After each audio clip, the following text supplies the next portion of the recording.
नमस्कार. माझ्या मम्मीची चप्पल तुटलेली आहे. वारीमध्ये मी घेण्यासाठी एका शॉपमध्ये आलेले आहे. तिथं वारकरी बसलेले आहेत. ते आपण कुठनं आलेत त्यांच्यासोबत संवाद साधू. माऊली कुठनं आलेत तुम्ही? छत्रपती संभाजीनगर. इथं का आलेत तुम्ही या शॉप मध्ये? ही शॉप एकदम चांगली आहे आणि इथं शूज पण एकदम मस्त भेटतात, त्यासाठी झालं. आमची चप्पल चालता चप्पल तुटून गेली. तुटून गेली. बर, किती वारी आहे तुमची? तिसरी वारी. तिसरी वारी. हो. कसं वाटतंय वारीत? वारीमध्ये म्हणजे स्वर्गासारखा आनंद आहे. होय. हा.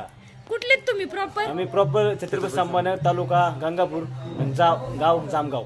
बर, पाऊस वगैरे तिथं पाऊस नाही तिकडे. नाही होय. मग शेतातली काम करायचं ठेवून इकडे कसं काय तुम्ही? अहो माऊली, मी सांगतो माझं लग्न होऊन 2 महिने झाले तरी मी वारीला अरे आलो. वा. कारण वारीच्या आस सुटत नाही माणसाला. हो ना. वारी एक नाळ आहे, ती आईशी मुलाची जोडली जाते का तशी ती नाळ अशी आमची इथं जोडली गेलेली. बर, त्यामुळे ती तुटत नाही.